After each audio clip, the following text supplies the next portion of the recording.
Hello everyone, welcome back to another video. इस video में हम लोग डिस्कशन करेंगे मैकेनिज्म ऑफ सेल डिवीज़न के बारे में।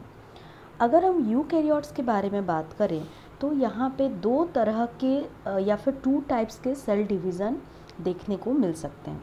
मतलब दो मैकेनिज्म फॉलो होते हैं सेल को डिवाइड करने के लिए।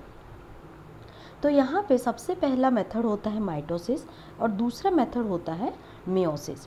यहाँ पे जो माइटोसिस का प्रोसेस होता है, इसमें जो पेरेंट सेल होते हैं उसके पास जितने भी क्रोमोसोम्स होते हैं, फॉर एग्जांपल मान लीजिए इस पेरेंट सेल के पास 46 क्रोमोसोम्स हैं, तो ये इस तरह से डिवाइड होंगे कि इसमें से जब दो डॉटर सेल का फॉर्मेशन होगा तो दोनों डॉटर सेल के पास 46 क्रोमोसोम आ जाए। मतलब जो पेरेंट सेल के पास क्रोमोसोम रहेगा वही exact same number of chromosome इनके डॉटर सेल के पास भी रहेगा। ये इस तरह का डिवीज़न होता है। इसी वजह से इस टाइप के डिवीज़न को हम इक्वेशनल डिवीज़न भी बोलते हैं। इक्वेशनल इसीलिए बोलते हैं क्योंकि पेरेंट सेल और डॉटर सेल में इक्वल नंबर ऑफ क्रोमोसोम यहाँ पे आपको देखने को मिलता है।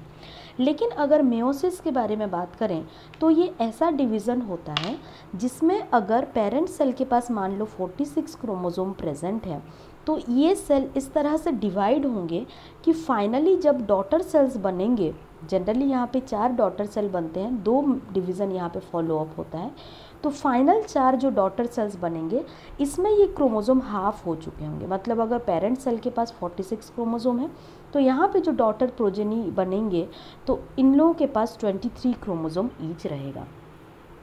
और ये मियोसिस हमें फर्टिलाइजेशन के लिए बहुत ज़्यादा इम्पॉर्टेंट है, क्योंकि ये मियोसिस जो है रिप्रोडक्टिव सेल्स में ऑपरेट होता है। और क्योंकि हमें गैमेट्स से ही रिप्रोडक्शन के लिए, सेक्सुअल रिप्रोडक्शन के बारे में जब हम बात करते हैं तो ये जो 23 क्रोमोसोम वाला एक गैमेट दूसरे गैमेट जो कि खुद 23 क्रोमोसोम का होगा, दोनों गैमेट का जब फ्यूज़न हो जाएगा तो ये आगे चल के एक डिप्लॉयड जाइगोट का फॉर्मेशन कर देंगे और ये जो क्रोमोसोम नंबर है पेरेंट सेल के साथ फिर से रिस्टोर हो जाएगा। यहाँ पे आप देख सकते हैं पहले पेरेंट सेल के पास 46 क्रोमोसोम था, अभी ये जो जाइगोट यहाँ पे फॉर्मेशन हुआ इस जाइगोट के पास भी 46 क्रोमोसोम है। मतलब फाइनली ये जो प्लॉइडी है ये यहाँ पे सेम हो चुका है दोनों ही केस में। मतलब यहाँ पे जो पेरेंट सेल है और जाइगोट जो कि आगे चल के न्यू इंडिविजुअल बनाएगा, तो दोनों ही केस में अभी प्लॉइडी सेम हो रहा है।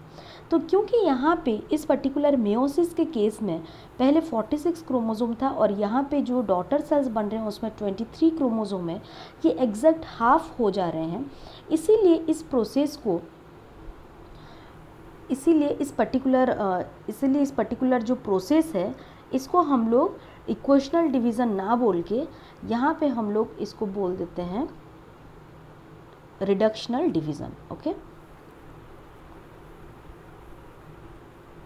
इसको टर्म दे दिया जाता है रिडक्शनल डिवीज़न। मतलब ये जो क्रोमोसोम का नंबर है ये रिड्यूस होके हाफ हो रहा है। नेक्स्ट बात करते हैं यहाँ पे जो माइटोसिस अभी हम डिस्कशन कर रहे थे, तो इस केस में किस तरह से सेल का डिवीज़न हो रहा है।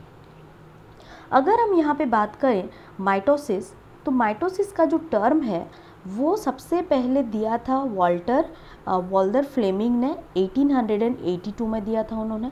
और ये ऐसा प्रोसेस है जिसमें कि न्यूली रेप्लिकेटेड क्रोमोसोम, जो कि एस फेज़ में रेप्लिकेशन होता है क्रोमोसोम का, आप लोग जानते हैं बहुत अच्छे तरीके से, पिछले वीडियोस में हमने डिस्कशन भी कर लिया था। तो यहाँ पे जो भी क्रोमोसोम का रेप्लिकेशन एस फेज़ में हुआ होगा वो इक्वली दोनों डॉटर सेल में डिवाइड हो जाएंगे। तो ये जो पर्टिकुलर फेज़ है, यहाँ एक डायग्राम से हम लोग समझ लेते हैं इसको। मान लेते हैं ये एक सेल है, इसके अंदर डिप्लॉयड सेल है ये और इसके अंदर 2C नंबर का क्रोमोसोम है। यहाँ पे मैं एग्जांपल के तौर पे 4 क्रोमोसोम यहाँ पे ड्रॉ कर रही हूँ। ओके, होप कि आपको इस एग्जांपल से समझ में आ जाएगा। तो हम जानते हैं जब ये सेल पर्टिकुलर सेल माइटोसिस के थ्रू जाएगा तो यहाँ पे 2 डॉटर सेल का फॉर्मेशन हो रहा होगा। मतलब ये सेल जब इसमें डिवीज़न होगा या सेल डिवीज़न होगा तो धीरे धीरे ये सेल डेफिनेटली एस फेज़ में जाएगा। और एस फेज़ में जाते ही हम लोग बहुत अच्छी तरीके से जानते हैं कि क्रोमोसोम का नंबर तो सेम रहता है, लेकिन यहाँ पे एक पर्टिकुलर सेंट्रोसोम के साथ 2 क्रोमाटिड मटेरियल यहाँ पे अटैच हो जाते हैं इस तरह से। तो यहाँ पे अगर मैं बात करूँ तो इस तरह का कुछ स्ट्रक्चर आपको देखने को मिल जाएगा, ये सेल जब एस फेज कंप्लीट कर चुका होगा। इसका मतलब मेरे पास अभी भी क्रोमोसोम 2n है, लेकिन जो डीएनए कंटेंट है वो यहाँ पे 4c हो चुका है, ये आ जाएगा एस फेज में। इसके बारे में हमने पिछले वीडियो में ही डिस्कशन कर लिया था। अब ये सेल जैसे ही डिवाइड होगा 2 डॉटर सेल में माइटोसिस के बाद, यहाँ पे मुझे जो 2 डॉटर सेल्स मिलेंगे वो कैसे होंगे उनको देख लेते हैं। यहाँ पे एक सेंट्रोजोम के साथ या फिर यहाँ पे जो आपको देखने को मिल रहा है, ओके, यहाँ पे जैसे ही 2 क्रोमाटिड मटेरियल एक साथ अटैच्ड हैं, ये एक एक क्रोमाटिड अलग अलग हो जाएंगे दोनों डॉटर सेल में, और फाइनली यहाँ पे मुझे एक सेल में एक क्रोमाटिड ईच क्रोमोसोम का देखने को मिल जाएगा। तो फाइनली यहाँ पे अभी तक डिप्लॉयड नेचर है इस पर्टिकुलर सेल का, लेकिन यहाँ पे जो डीएनए कंटेंट है वो अभी हाफ हो चुका है या 2c डीएनए कंटेंट हो चुका है। उसी तरह से यहाँ पे भी ईच क्रोमाटिड आ जाएंगे और फाइनली एक एक क्रोमोसोम बन जाएंगे, और यहाँ पे भी मुझे देखने को मिलेगा कि ये सेल भी अभी तक डिप्लॉयड है, और यहाँ पे जो क्रोमोसोम कंटेंट है ये 2c फिर से आ गया है। और यही सेम चीज़ आपको यहाँ पे पेरेंट सेल में भी देखने को मिल रहा होगा, 2n 2c, और यहाँ पे भी हमें देखने को मिल रहा है 2n एंड 2c।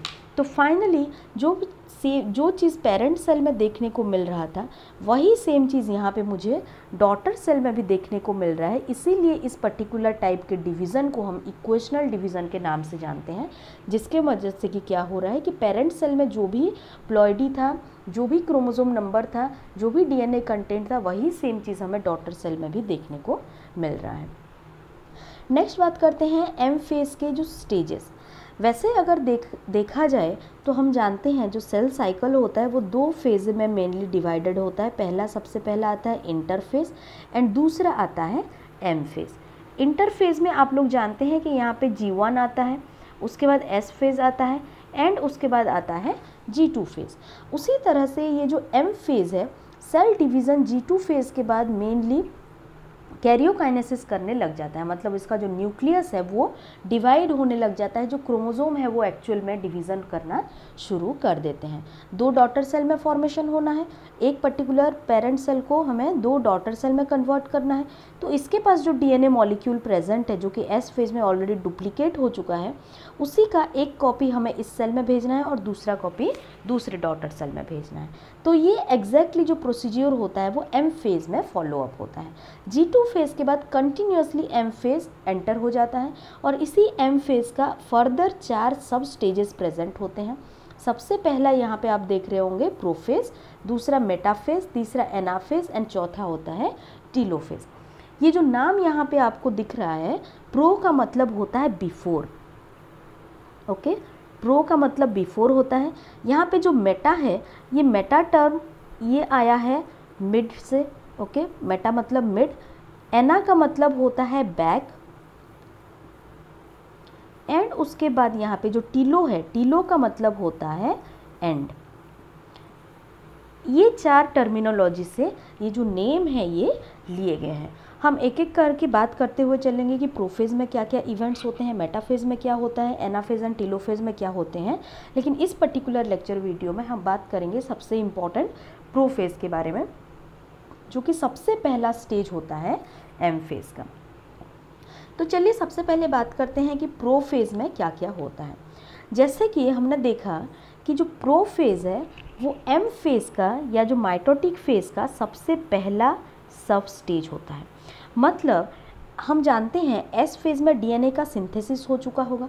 मतलब अगर मैं यहाँ पे एक सेल का ड्रॉ करूँ और यहाँ पे मान लेते हैं ये न्यूक्लियस है, न्यूक्लियस के अंदर पहले ये डीएनए मॉलिक्यूल प्रेजेंट था, लेकिन जैसे ही एस फेज ये सेल अटेंड कर लेता है तो वही डीएनए मॉलिक्यूल हमें एक और मिल जाता है, एक और कॉपी हमारे पास आ जाता है। मतलब 2 डीएनए मॉलिक्यूल प्रेजेंट हैं, लेकिन अभी भी क्रोमोसोम का नंबर सेम है।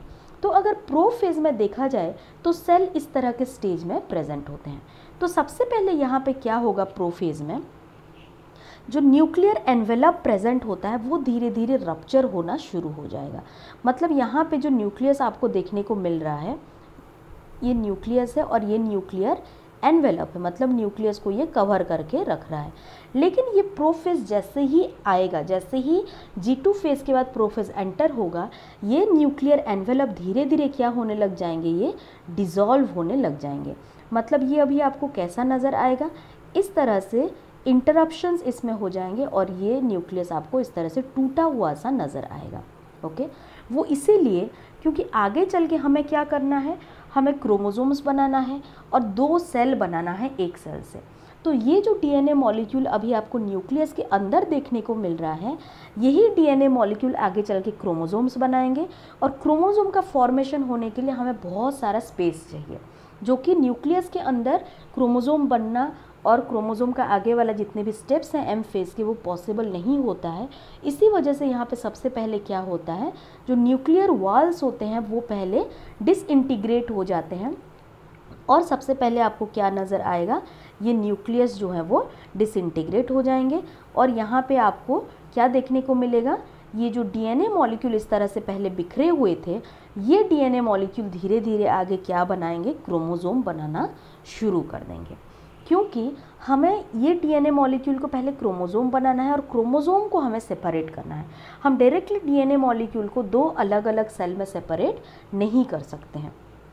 इसीलिए सबसे पहले यहाँ पे क्या होना शुरू हो जाएगा, क्रोमोसोम का बनना शुरू हो जाएगा। इस तरह से ये जो क्रोमाटिन मटेरियल प्रेजेंट था डीएनए के फॉर्म में, ये बन जाएगा पहले क्रोमोसोम इस तरह का। सो नेक्स्ट और क्या होगा, हमने अभी थोड़ी देर पहले बताया आपको कि डीएनए जब क्रोमोसोम में कन्वर्ट होता है, या जो ये जो क्रोमाटिन मटेरियल यहाँ पे प्रेजेंट था, ये क्रोमाटिन मटेरियल जब क्रोमोसोम में कन्वर्ट होगा तो इसको बहुत सारा स्पेस चाहिए।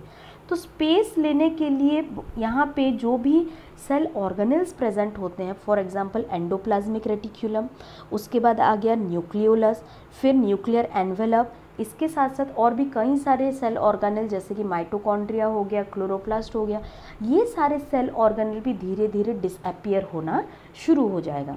मतलब पहले ये जो न्यूक्लियस हुआ करता था या ये जो साइटोप्लाज्म हुआ करता था, इसमें आपको बहुत सारे सेल ऑर्गेनेल देखने को मिलते थे। लेकिन अभी जैसे जैसे ये प्रोफेज बढ़ता चलेगा, ये डीएनए मॉलिक्यूल जैसे ही, ये क्रोमाटिन मॉलिक्यूल जैसे ही क्रोमोसोम में कन्वर्ट होते हुए चलेंगे, यहाँ पे जो सेल ऑर्गेनेल प्रेजेंट है वो सेल ऑर्गेनेल भी धीरे धीरे डिसइंटीग्रेट होते हुए चलेंगे या डिसअपियर होते हुए चलेंगे।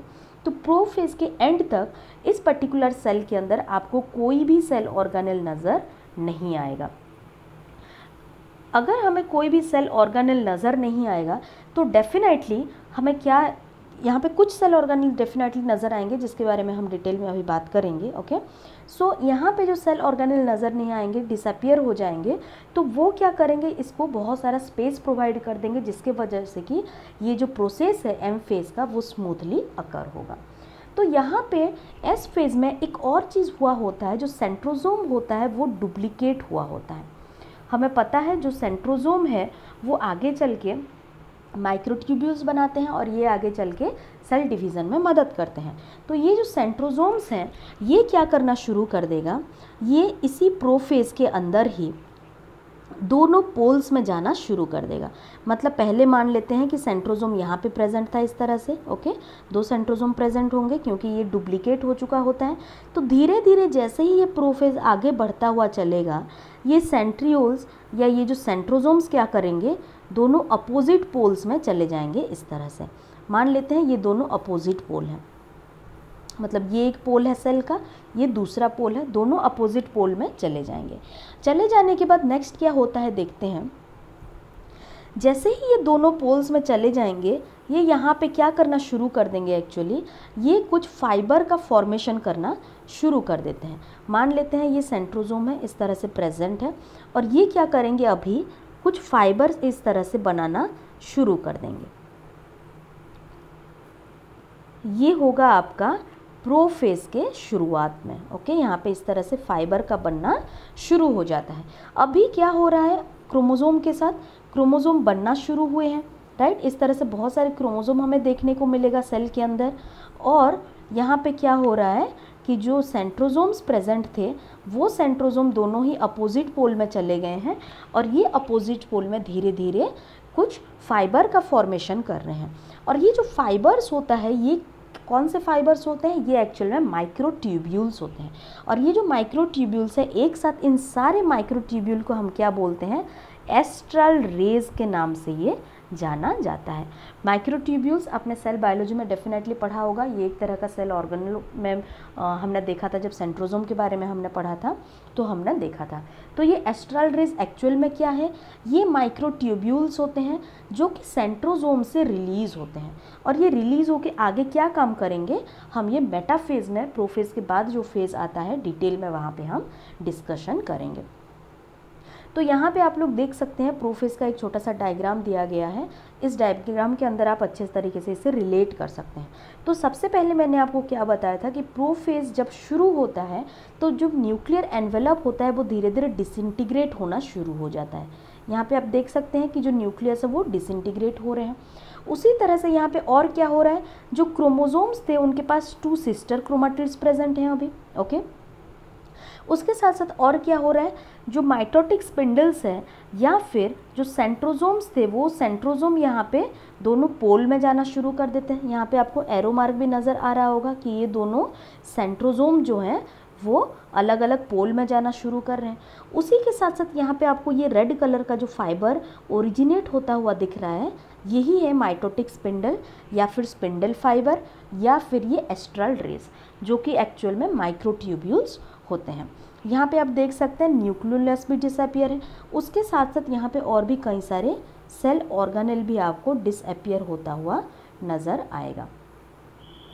सो ये था टोटल प्रोफेज के बारे में डिटेल में डिस्कशन, जो कि आपके एनसीईआरटी में दिया है। इतना आपके एनसीईआरटी में गिवन है, मैंने उतना आपसे डिस्कशन करने की कोशिश की, ओके।